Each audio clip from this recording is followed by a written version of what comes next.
Right, you want to get into them or at the here? We'll put them out there.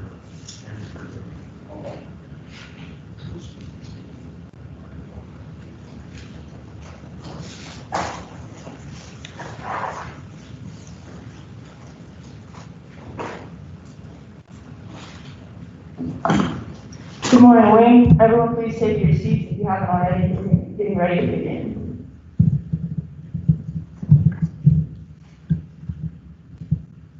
To start off with, for those viewing online, attendance is going to work by using the link in the email that you were sent. Make sure you fill that out so that you get credit for attendance for lead lab today.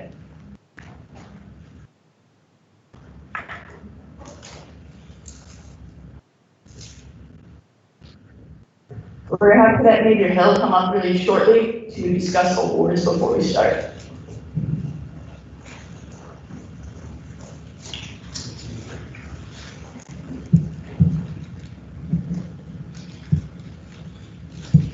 Good morning, Wayne. So this morning I had the rare pleasure of being able to announce awards to all of you at one time.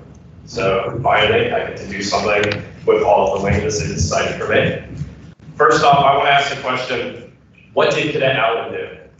Cadet Allen was voted 6 times for Freak of the Week. What did Cadet Allen do?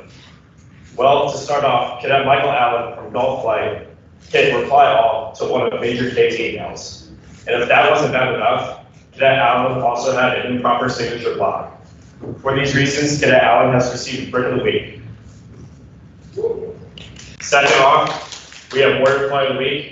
And I'm happy to announce that India Flight has won Warrior Flight of the Week with 17 points, more than the 16 last week for Papa Flight. Congratulations, India Flight. Those are all the awards I have for this morning. Good morning, Wayne. Next up is going to be NAT staff introductions.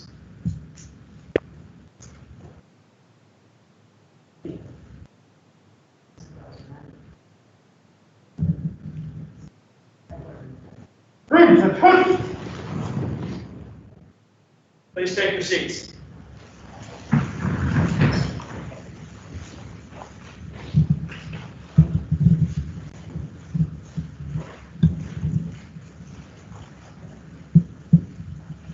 Yes, sir. We can get here. Okay. We'll grab this. Yes, sir. All right.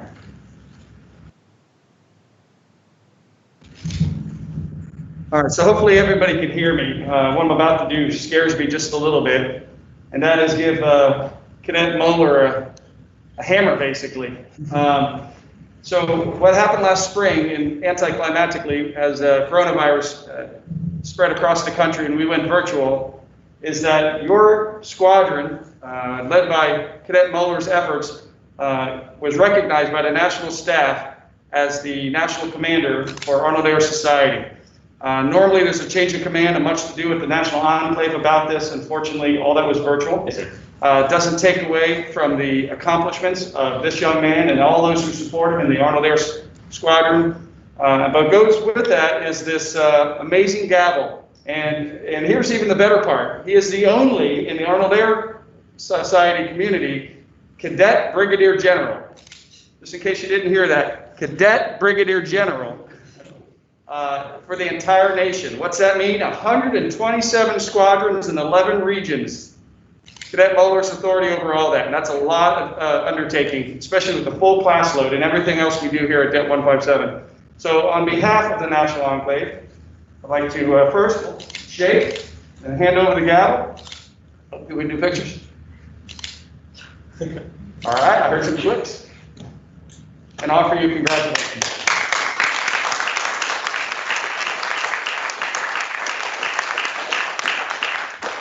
So like Colonel Tyler said, it was a really big competition to get there. We competed against 3 other schools in the nation with budgets up to $40,000 from their schools to lead projects across the nation and lead over about 3,000 people. Like Colonel Tyler said, 127 squadrons across 11 regions in every state and corner of the United States. So it's a really big honor to have this, but it really wouldn't be possible with the staff behind me. And I want them to introduce themselves real quick.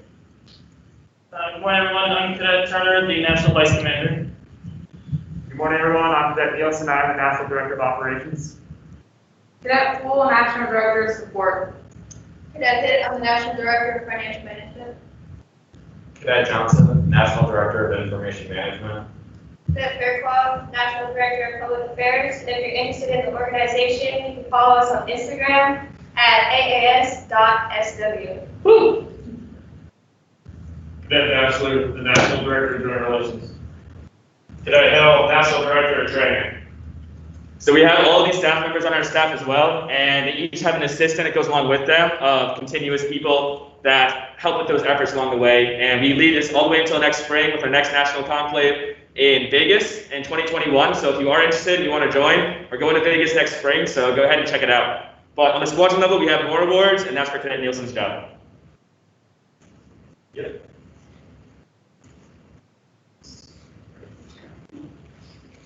Did you want to explain what this is? So the Maryland Cup is awarded each year to the largest squadron for the best largest squadron each year. And this past year, out of 40 largest squadrons in the entire nation, we were awarded with being the top largest squadron in the entire nation. So that's a pretty big deal. yes, sir. That's outstanding. Well, congratulations. Give you one of these two. And if you could, quick picture. All right, congratulations.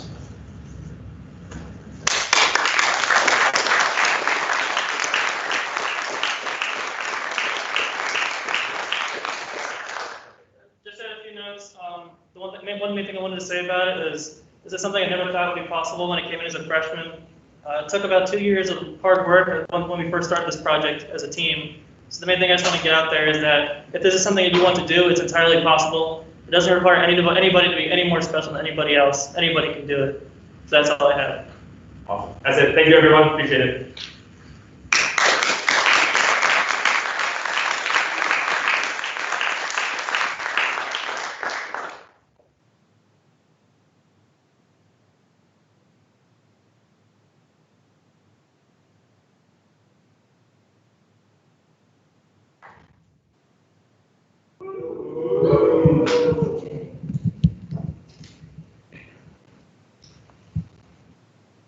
For those watching, last semester was kind of a little short this spring, so we're now going to announce rated drop selections for spring 2020.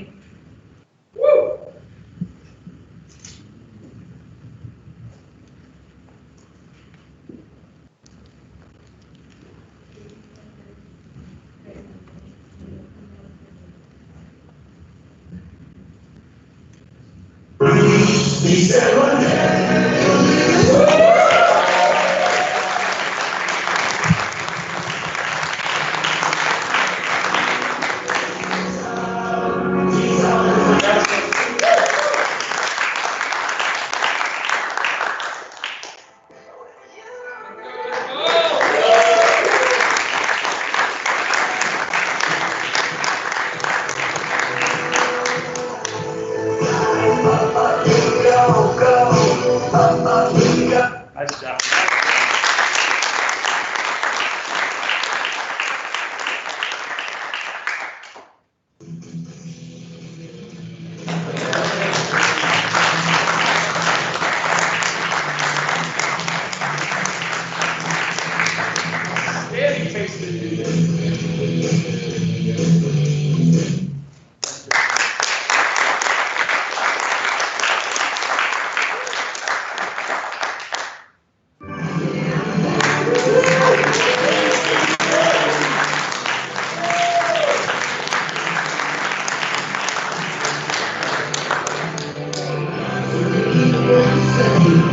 Very nice. Congratulations. Thank you.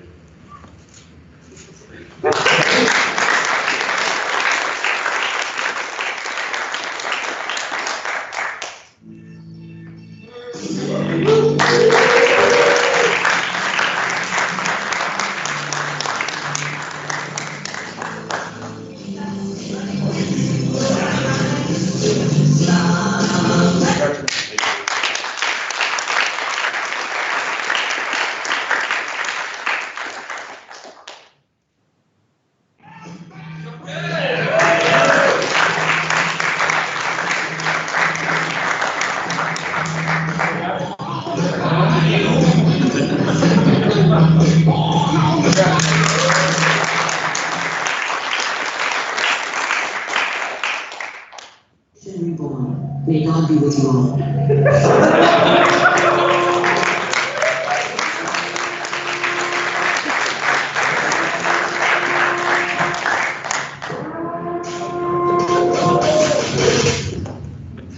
Nice job.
All right. All right, sit down. Congratulations.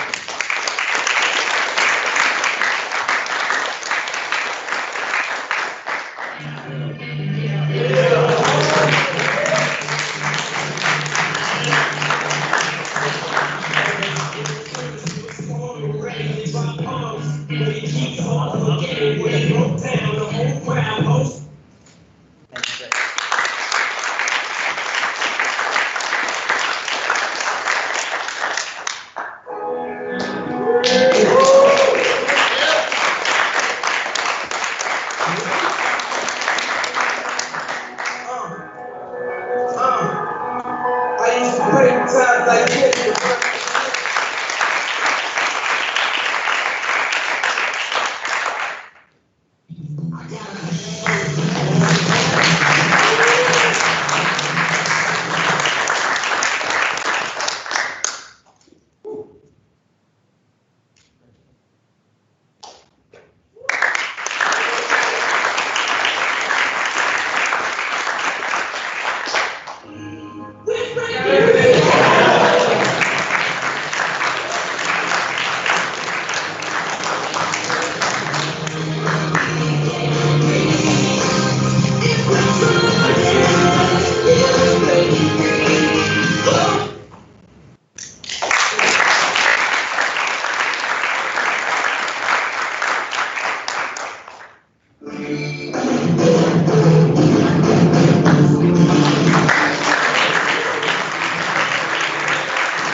Congratulations to all of you.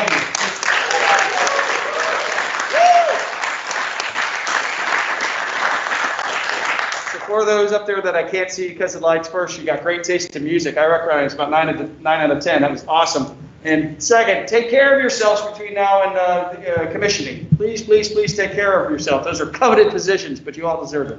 So congratulations again.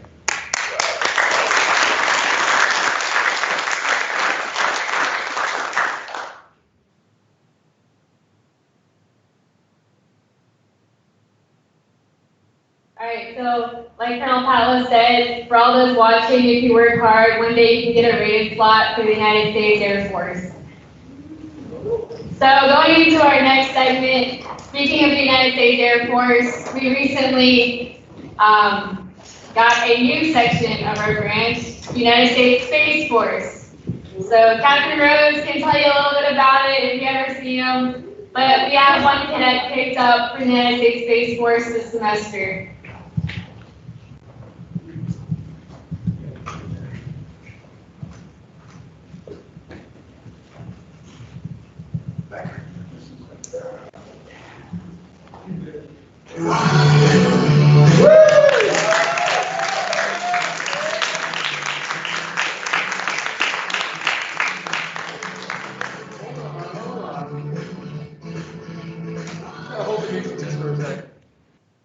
First of all, as much as I want to say, winner, I will not. That's lighthearted. Space Force is an awesome opportunity.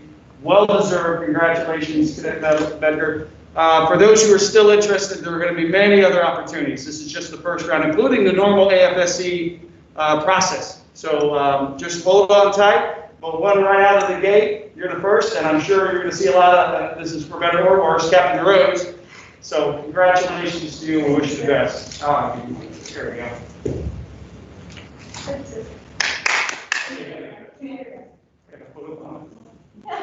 There you go.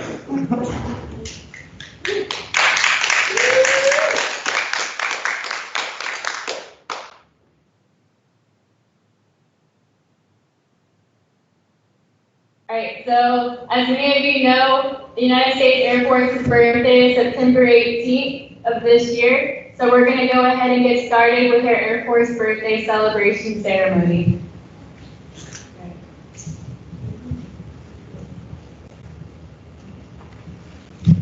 While we're setting up, please remember to fill out attendance via the Google form that was sent out with the link via Switch.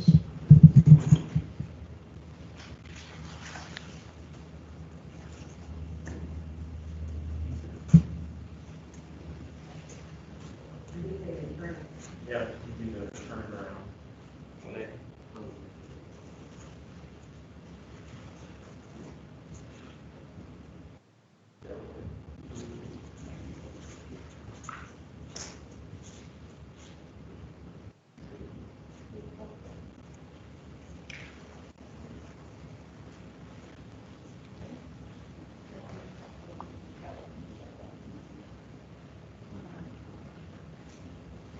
Good morning, everyone, and welcome to today's ceremony for the Air Force birthday. Joining us today are Reverend David Keck, retired Colonel Cliff Smith, Colonel Jason Patla, and some of our Det 157 Pride Rank cadets.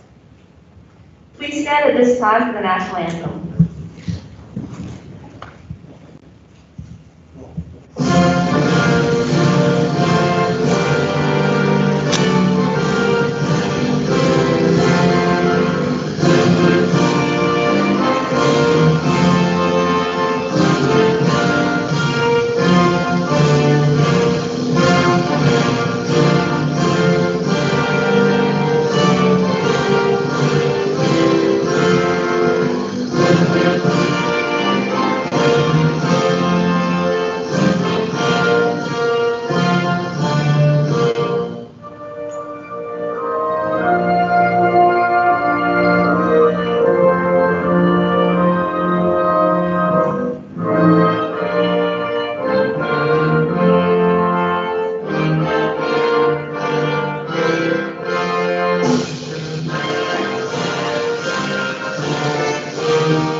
At this time, Chaplain Keck will now offer the invocation to today's ceremony.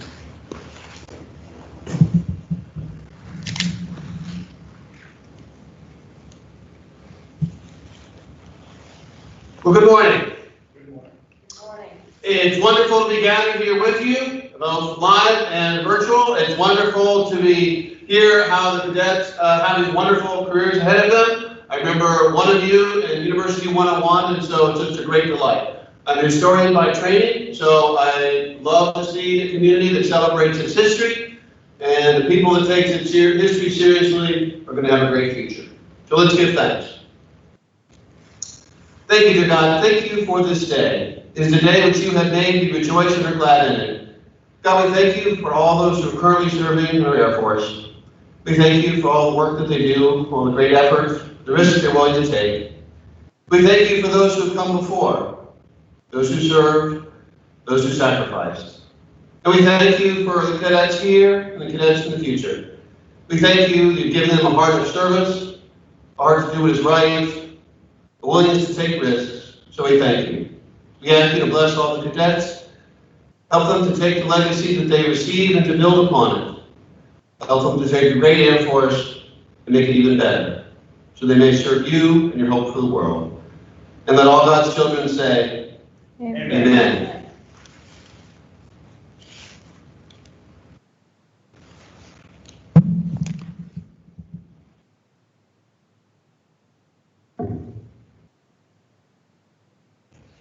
The beginnings of our Air Force starts well before 1947.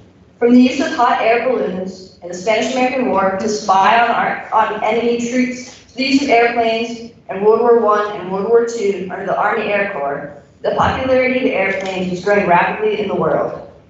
This ultimately led to President Harry Truman in 1947 signing the National Security Act, separating the Army Air Corps from the Army and forming the Department of the Air Force. Now, 73 years later, the Air Force has grown into one of the greatest forces in the world. There are over 600,000 active Guard and Reserve airmen and civilian personnel all around the globe, protecting our country by dominating air, space, and cyberspace, something we all as cadets will contribute to in the coming years. Before we continue with today's ceremony, I would like to pause to remember those who are not with us today. To those we hold as dear friends, those deployed, those who have made the ultimate sacrifice, and to those who have not yet returned home, we offer a moment of silence.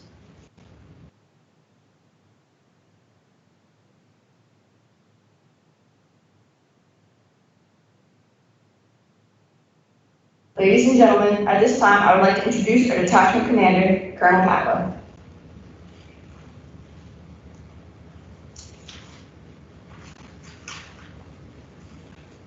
Please be seated, everybody. So for the freshmen, this is really odd for the rest of us, because usually there's 400 and some odd of you in this standing room only in this auditorium, and it's quite an event, but we're making the best of this. So first and foremost, happy 73rd birthday to the United States Air Force. To be honest, you don't look 73, but that's good, because it's your youth and ingenuity that, just as it was mine 26 years ago when I entered the Air Force, that will drive us through another 70 years and then some. We had a video we're going to watch. Can you go ahead and get that started?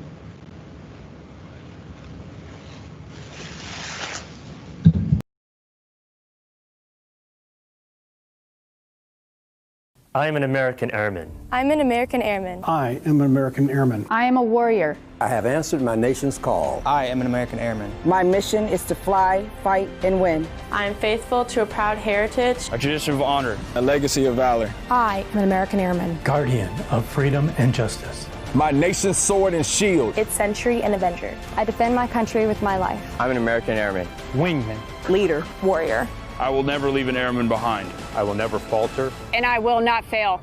I am an American Airman.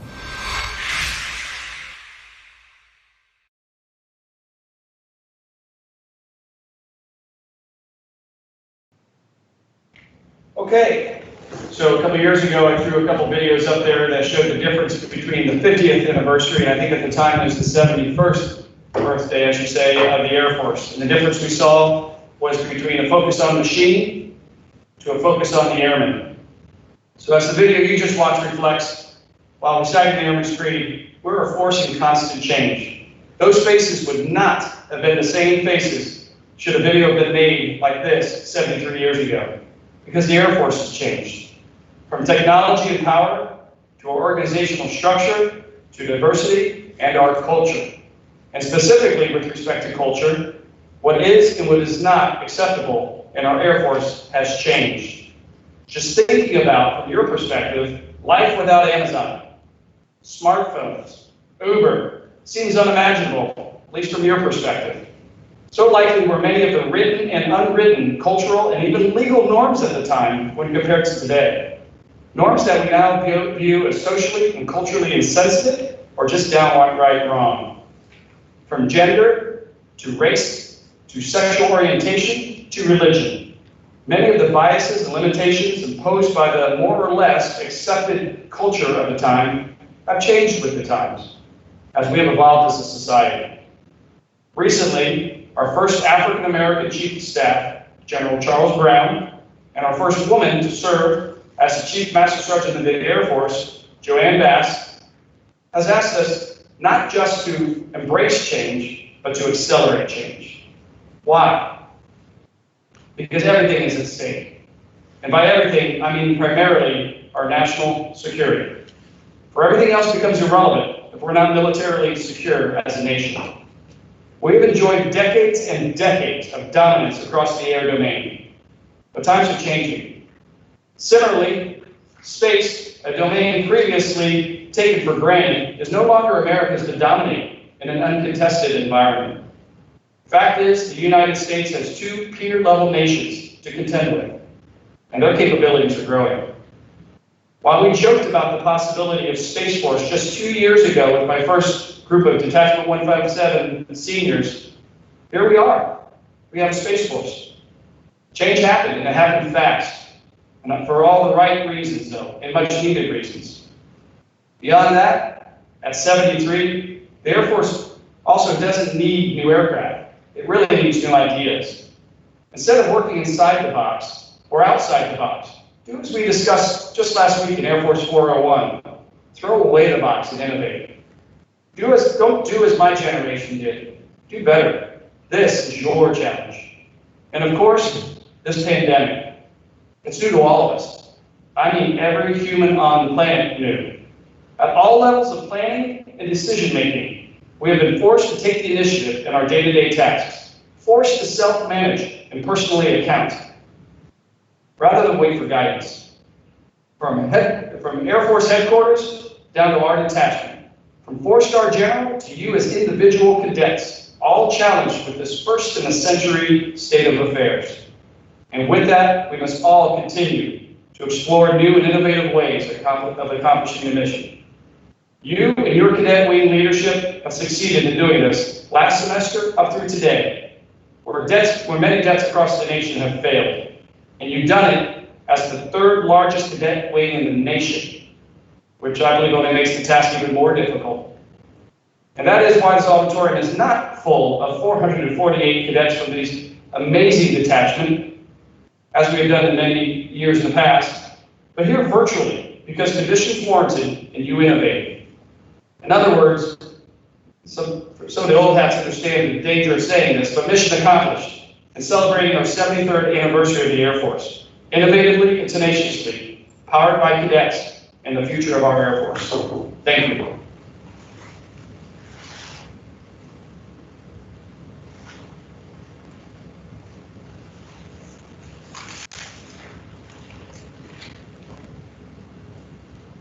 Thank you, Colonel Patla.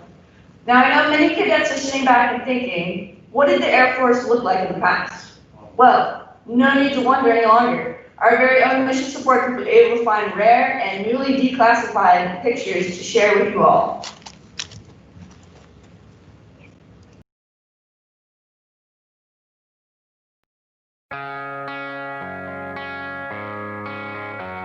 I woke up, it was 7, I waited till 11 to figure out that no one would call. I think I've got a lot of friends, but I don't hear from them. What's another night all alone, when you're spending every day on your own? And here it goes, I'm just a kid and life is a nightmare.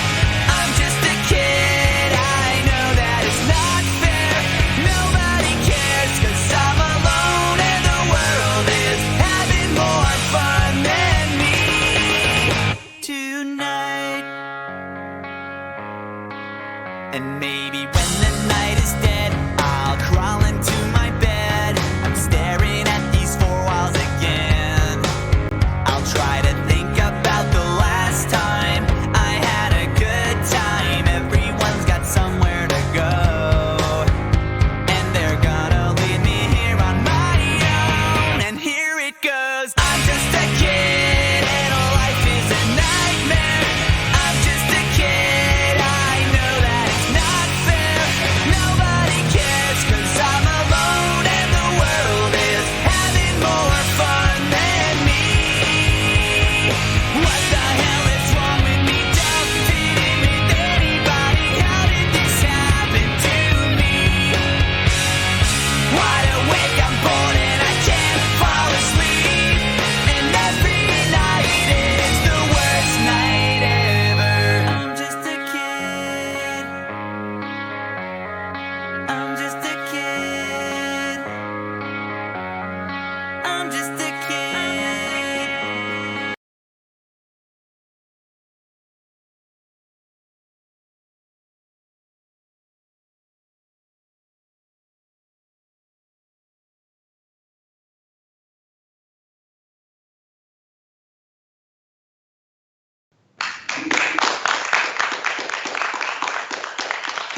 Hope everyone enjoyed that.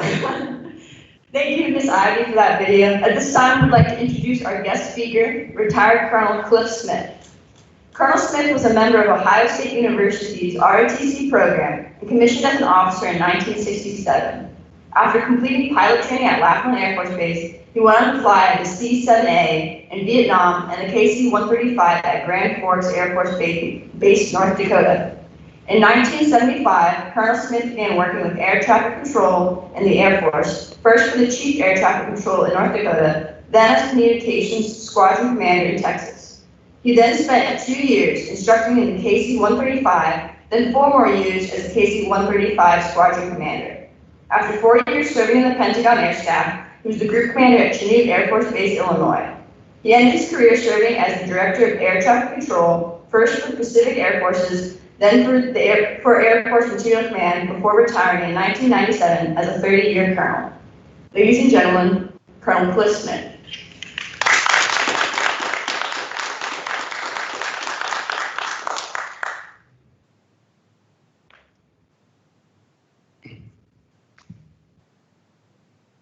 Happy birthday to the Air Force. Thank you, Colonel Fatla and Dad Jordahl for the invitation to be here today. It's great to be with the future leaders of the Air Force. You folks are very special and will do well in the Air Force. Today I'd like to talk about some of my experiences. As I prepared for the day, I found out that a lot of acronyms have changed and things that happened then are named other things now, but a lot remains the same, but some different.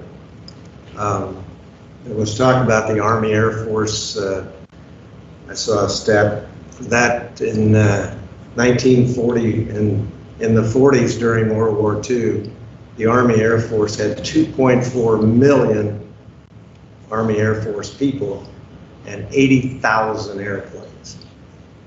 Well, after the war,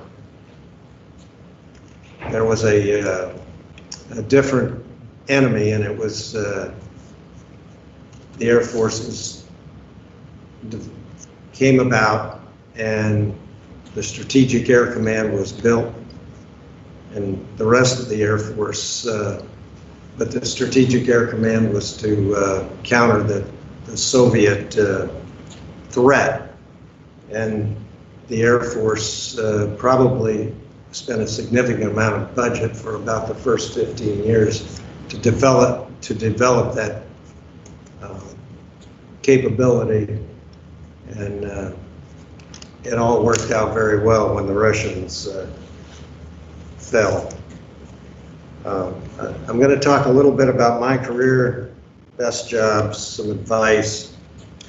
You probably don't need my advice, but you'll come up with your own advice, but you'll get to hear mine. And a few pointers. As mentioned, I went to Ohio State and ROTC. I was an Arnold Air Society participant and a drill team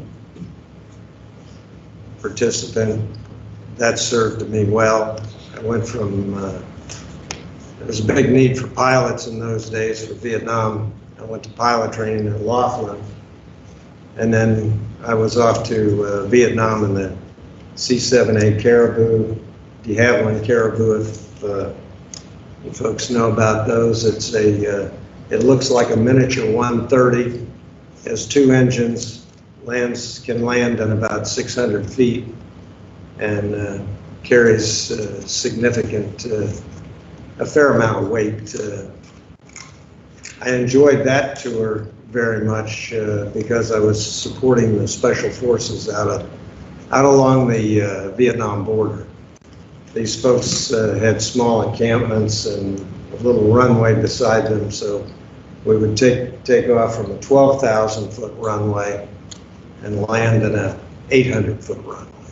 And the special forces folks were very happy to see us. We took everything, we took all of their needs. We took medicine, we took ammo, even took beer to them, and they liked that a lot. That was a great assignment. When I came back from there, I flew, as indicated, I flew KC-135s and went back to the Far East in a tanker for different fighter drags, taking airplanes from the U.S. to Vietnam or back, refueling all the way. That was a great mission, and I liked it a lot. The next, I transitioned. I had two career fields, one in flying and one in air traffic control, as mentioned. I went into air traffic control about the 8-year point, and did a couple of years as running a RAPCON in the tower at Grand Forks Air Force Base. And after that, I was assigned as a squadron commander at Laughlin Air Force Base. I was a captain, about 250 people, the biggest air traffic control mission in the Air Force. And I replaced a lieutenant colonel as a captain. People were probably a little skeptical at that point, but it all worked out. I learned through that all the people that worked for me knew more than I did about the mission. And so I decided that my mission was to take care of the troops that worked for me, and they could take care of the mission. And they did very well. It was a great assignment. I was especially proud of some letters of recommendation that I wrote for the people there.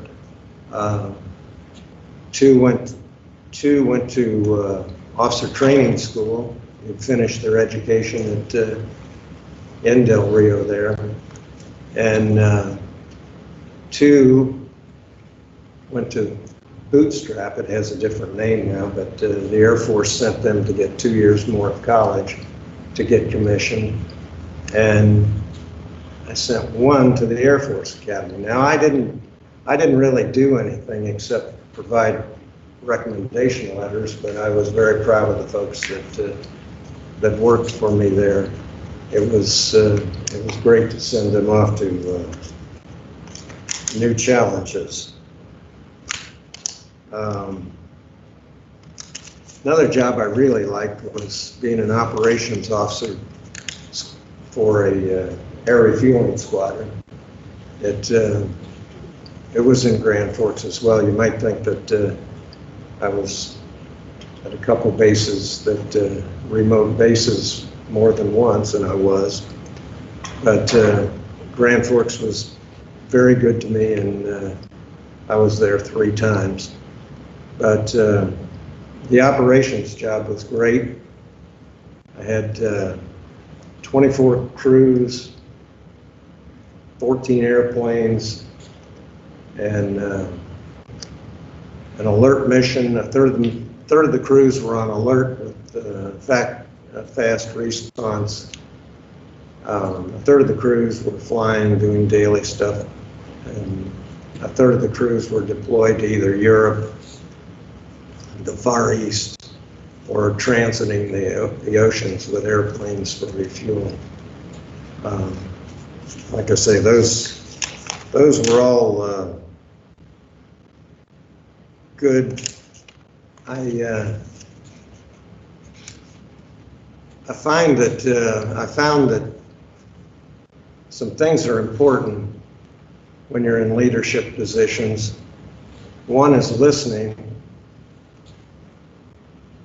to your boss, obviously, but to the people that work for you. Another management or leadership style that I like is, and you may have heard of it, MBWA, management by walking around. If you get out there and you have troops that work for you, they work swings and mid shifts, it's important for you as their supervisors to get out and see what's going on.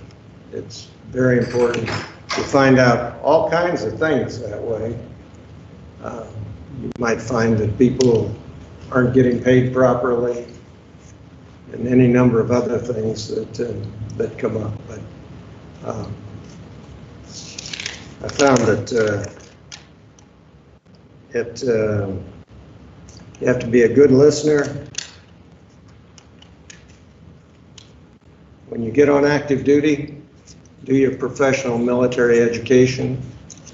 It's important and it will help you.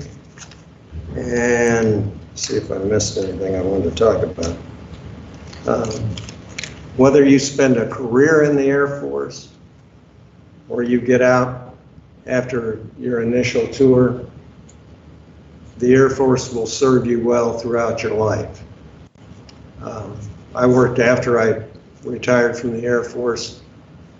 Employers like people that have been in leadership positions and non-leadership positions in the military because, one, they show up, and two, they work hard. That's something that will stay with you for the rest of your life. I guess, anybody have any questions for me? Well, it's been a pleasure to be here. You folks are all doing well, and I wish you well. Happy birthday to the Air Force, and thank you for this opportunity.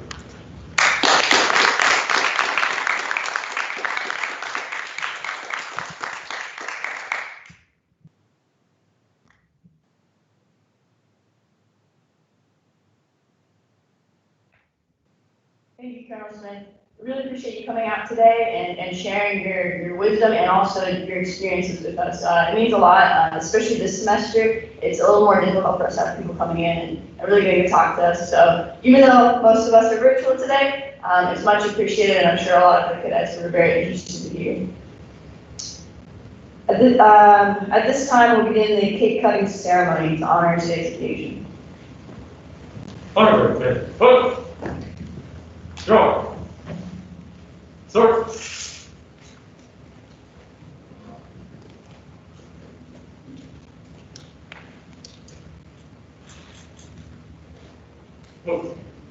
Traditional.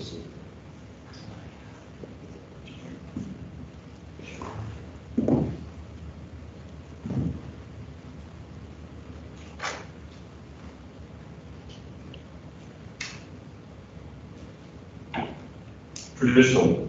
The cake is ceremonially cut with sabers by the oldest and youngest airman present. This tradition is accomplished in celebration of the Air Force birthday worldwide, symbolizing our commitment to the Air Force and the Air Force's commitment to our nation's quest for peace and freedom all around the globe. Ultimately, the cake cutting represents the teamwork necessary to achieve the Air Force mission to fly, fight, and win in air, space, and cyberspace.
The first piece of cake is presented to the oldest airman present, who also serves as our guest of honor, signifying the honor and respect accorded to experience and seniority.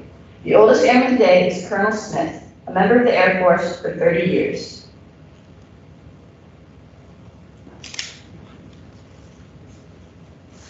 Symbolically, the eldest airman passes a piece of cake to the youngest airman.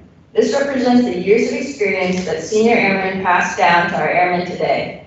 The youngest airman present is Cadet Kane, who was born on February 27, 2003.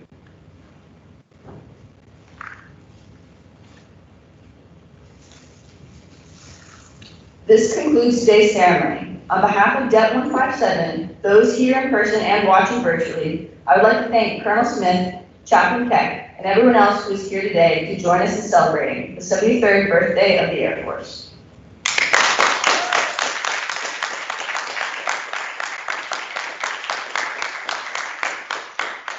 Just one more reminder to fill out attendance through the Google form sent with the link.